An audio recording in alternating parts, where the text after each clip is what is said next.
really proud of this team because, you know, they didn't know me, I didn't know them. We just kind of got started. It's a little rocky at first, trying to figure everything out, you know, and really, while I remember in our first team meeting saying that we could contend for a championship, in here I was like, maybe next year. You know what I mean? It was kind of like, but then when they started getting better and we started some meets and I started seeing some things and we were able to, you know, get our roster together a little bit with some, you know, firepower. So it's really kind of gratifying to know that all of those efforts came together, but it's really all about those guys, their hard work. Well, the things that stand out to me, tonight, 200 breast, Nate going 149, that basically did it for us. Before that, it was up, we didn't know if we'd have enough points to get it to the relay, whether we'd have to win the relay or not. And if we had to do that, it wouldn't be that good, just like our worst relay. So we're kind of cobbling that together. So that one really stands out to me.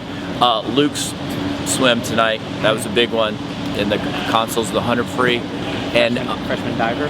Oh, for sure. Those 5 points were huge. And last night he was in the final. So that was, it's a team effort. At ASU, we didn't have diving, so at this meet, so it's kind of nice to have it. Definitely nice. Well, I felt actually pretty good about it after SECs because I gave them a short rest for SECs, but not nearly enough. We were not sharp at all, and we actually swam pretty well, and the guys that won events at SECs were not shaved. So we had something in the tank.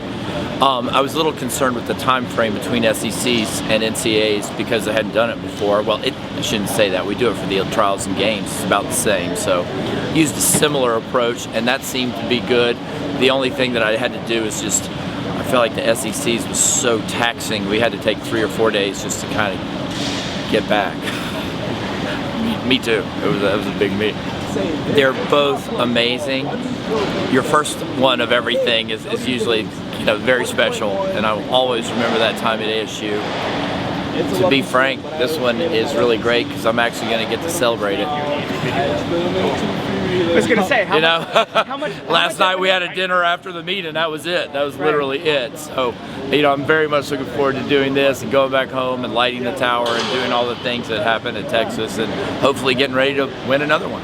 Luke's the quiet leader of the team. He's not very, you know, outspoken, but he does everything right. He lives the right way, trains the right way, behaves the right way, and it's been invaluable. Also, to kind of teach me about Texas culture. That's the first thing I did is I sat down with some of these guys and I was like, well, what are the traditions you think are really important? You know, and so we went through those and what are things we could add to it, or you know, those. So it's been important to kind of make a smooth transition. Last year, I was a little worried about Hubie, and I shaved him for Pac-12s, and he just lit it up, and then was not as good at NCs.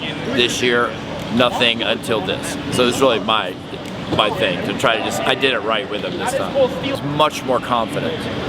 He, when he comes to, he used to get quite nervous at the meets, and after the Olympics, now he's just like, this is a piece of cake.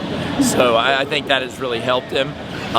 You know, he's got some big goals in the long course we're going to go back to start working with, and got his training partner back, so next week we'll get the band back together and get going. Rex is an amazing trainer, so that was my first wonderful discovery, that he can do anything and he's fast all the time, and he loves to work. So I think that's the biggest part in his, you know, improvement. I also think doing a mile helps his 500. So him being willing to do the mile was a good thing. So I think those are the two main things. He's just a very hard worker. About the same place I was in the mile tonight. He let the guy just get away. I mean, okay, I won't get into it, but you know, we're still discussing it. You know, it's a progression, right? So where he is today is not where he's going to be a year from now. And as he matures, he'll learn how to do those things. So.